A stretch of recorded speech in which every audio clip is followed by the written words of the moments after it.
இறையேசுவில் பிரியமான சகோதர சகோதரிகளே, நமது ஆண்டவர் இயேசு கிறிஸ்துவுடைய திருப்பெயரால் உங்களுக்கும் உங்கள் குடும்பத்தில் இருக்கிற அனைவருக்கும் அன்பும் சமாதானமும் மகிழ்ச்சியும் உண்டாவதாக. அன்புமிக்கவர்களே, ஜூலை மாதம் 14ஆம் தேதி தாயாம் திரு அவை பிரான்சு தேசத்தினுடைய கட்டுப்பாட்டுக்குள்ள இருந்த கனடா தேசத்தினுடைய பழங்குடி இனத்து முதல் பெண் புனிதையாக இவள் கருதப்படுகிறாள். அன்புமிக்கவர்களே, கிறிஸ்துவை ஏற்றுக்கொண்ட ஒரு காரணத்தினால் அவள் அவருடைய இனம், பெற்றோர்கள் மற்றும் மக்கள், கலாச்சாரம் இவற்றிலிருந்து முற்றிலும் பிரித்து எடுக்கப்பட்டு சேசு சபை குருக்களால் நடத்தப்பட்ட மறைவரப்பு பணியில சேர்ந்து ஒரு பொதுநிலை துறவியாக தன்னுடைய வாழ்நாளை செலவிட்டார். வாழ்நாள் முழுவதும் இயேசுவுக்கு பிரமாணிக்கமாக இருந்தார். தன்னுடைய இனத்து மக்களாலே வெறுத்து ஒதுக்கப்பட்ட ஒரு சூழ்நிலையில இருந்தாலும் இயேசுவுக்காக இந்த புறக்கணிப்பையும் இயேசுவுக்காக இந்த வெறுப்பையும் ஏற்று இன்றைக்கு புனித நிலைக்கு உயர்த்தப்பட்டு இருப்பவர் தான் இந்த புனித கத்தேரி. அன்புமிக்கவர்களே, இந்த புனிதருடைய பரிந்துரையால் புறக்கணிப்புகள், அவமானங்கள் நிகழ்கிற நேரத்தில் இயேசுவனுடைய துன்பங்களோடு அவற்றையும் இணைத்து இறைவனுக்காக அதை ஒப்பு கொடுக்க இன்றைக்கு இவருடைய பரிந்துரையை மன்றாடி செபிப்போம். அன்புமிக்கவர்களே, இன்றைக்கு நமக்கு கொடுக்கப்பட்டிருக்கிற நற்செய்தி வாசகத்தில் நமது ஆண்டவர் இயேசு கிறிஸ்து சீடத்துவத்தினுடைய விலை என்ன என்பதை நமக்கு தெளிவுபடுத்துகிறார். நற்செய்தி வாசகத்தினுடைய முதல் பகுதியில் அமைதியை ஏற்படுத்த வந்தேன் என்று நினைத்தீர்களா? இல்லை, தீயை மூட்டவே வந்தேன் என்கிற ஒரு வாசகம் கொடுக்கப்பட்டிருக்கிறது. வழக்கமாக இந்த வாசகத்தை படிப்பவர்கள், என்ன ஃபாதர், நமது ஆண்டவர் இயேசு கிறிஸ்து அமைதியினுடைய அரசர் என்று சொல்லுகிறோம், ஆனால் அமைதி ஏற்படுத்த வந்தேன் என்று நினைக்கின்றீர்களா?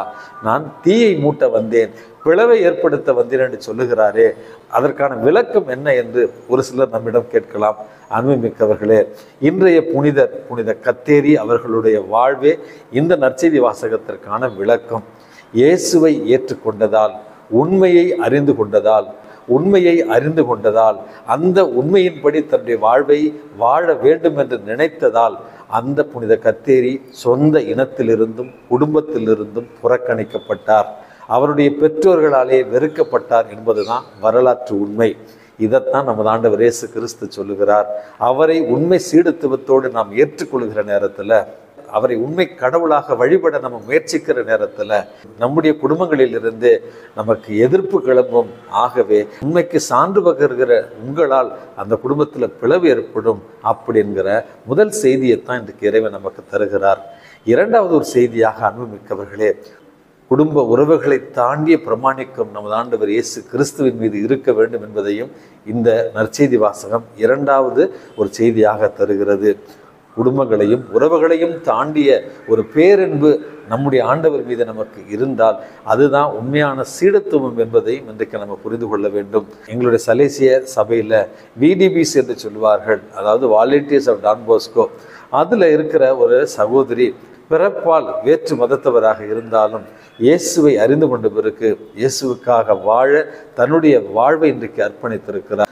சமீபத்தில் தமிழக அரசால் சிறந்த பெண்களுள் ஒருவராக அங்கீகரிக்கப்பட்டிருந்தாலும் அவர் இயேசுவை ஏற்றுக்கொண்ட ஒரு காரணத்தினால் தன்னுடைய சொந்த குடும்பத்தினாலேயே சில நேரங்களில் புறக்கணிக்கப்பட்டிருப்பது வேதனைக்குரிய ஒரு விஷயம். இருந்தாலும் இயேசுவுக்காக தன்னுடைய வாழ்வை அர்ப்பணித்த அந்த சகோதரி தன்னுடைய வாழ்நாளில் இயேசுவுக்கு சாட்சி பகிர்ந்து கொண்டு வருகிறார் என்பதும் இன்றைக்கு நாம் கண்கூடாக காண்கிற ஒரு உண்மை.